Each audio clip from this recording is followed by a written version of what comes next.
guys, and welcome to my channel. We are here with another painting by numbers, and I'm Amanda, by the way. Nice to meet ya.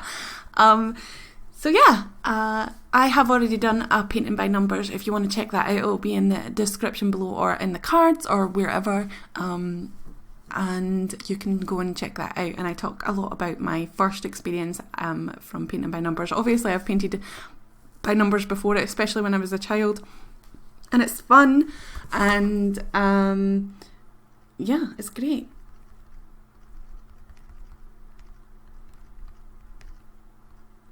So, sorry, I just need to send a message. Okay, I'm done with that now. So with this one, it was a little bit different than the last one. You didn't have any letters, so you only had numbers, and it gave you the full amount of numbers to you, so you didn't have to mix any colours. It didn't come with instructions, but it's really self-explanatory. You open the paint, you dip it in, and then you go and fill in all of the numbers. As you can see on the little screen, if my head would get out of the way, the pots have little numbers on top of them, and the grey parts has just a white circle, which I thought was weird. Why would it not have a grey circle? I don't know, but I understood that that was for the dark parts. Anyway, speaking of that, the last time I did this, Laurie gave me some advice saying that I should do the darker parts first and then go on to do the lighter parts. So I would do dark to light instead of light to dark, because that makes more sense, because it makes like the shadows look behind the light parts, which was fun.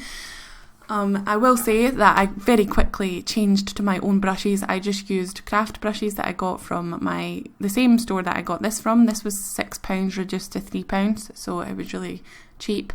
And I used the £8 craft brushes that I bought. I think I got like 10 or 15 in a pack for £8, and that was reduced as well to £4.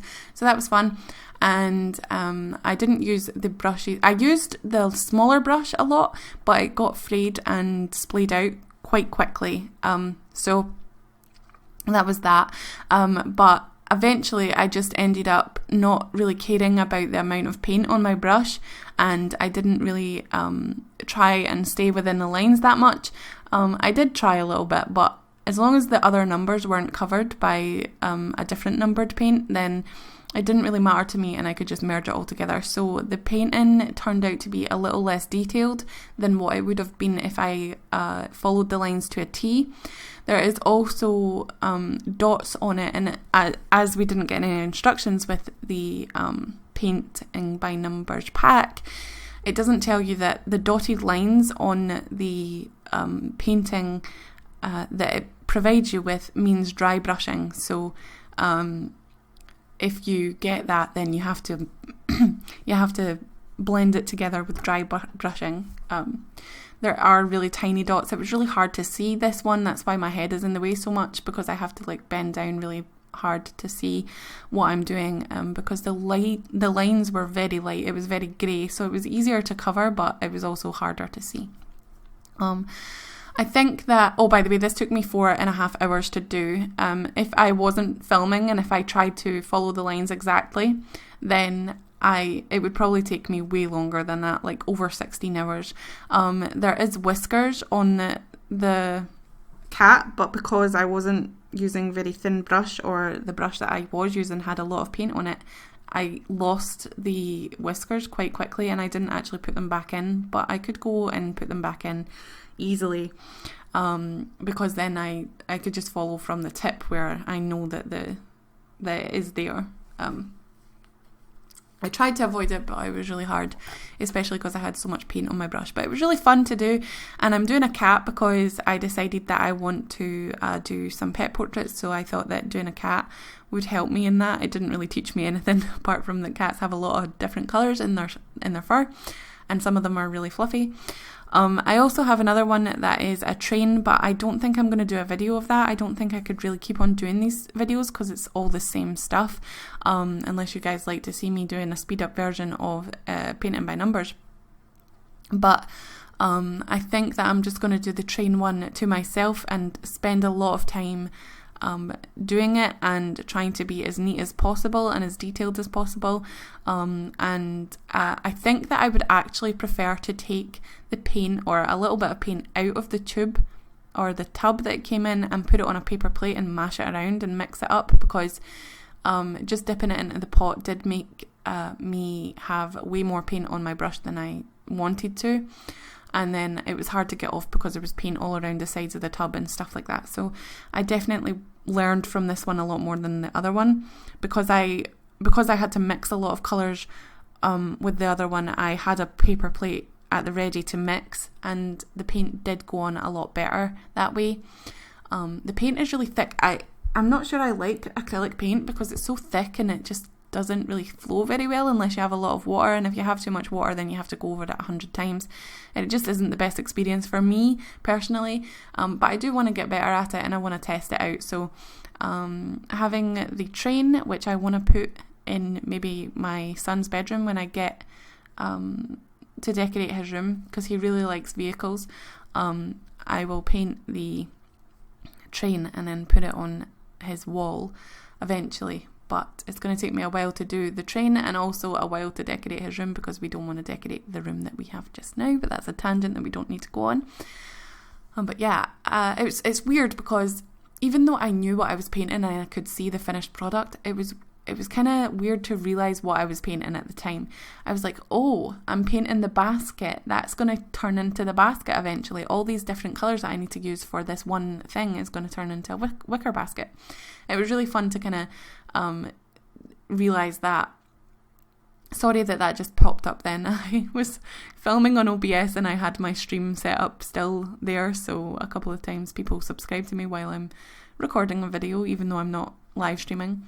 And I forgot to turn that off, so but I always forget to turn it on with the live stream, so that's why I left it on. No, I actually just forgot that it was there.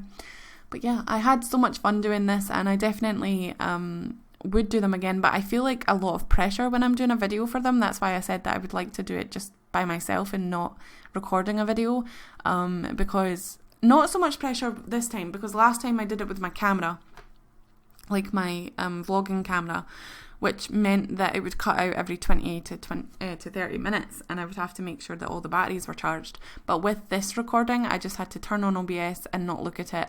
Sometimes occasionally checking if I'm still recording, because OBS can crash.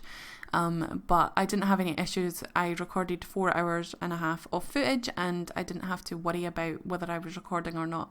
Even though the quality is a little bit less, it still makes it worth it, because you can see what I'm doing a lot of the time, and it's really good. So I really enjoyed that aspect of it.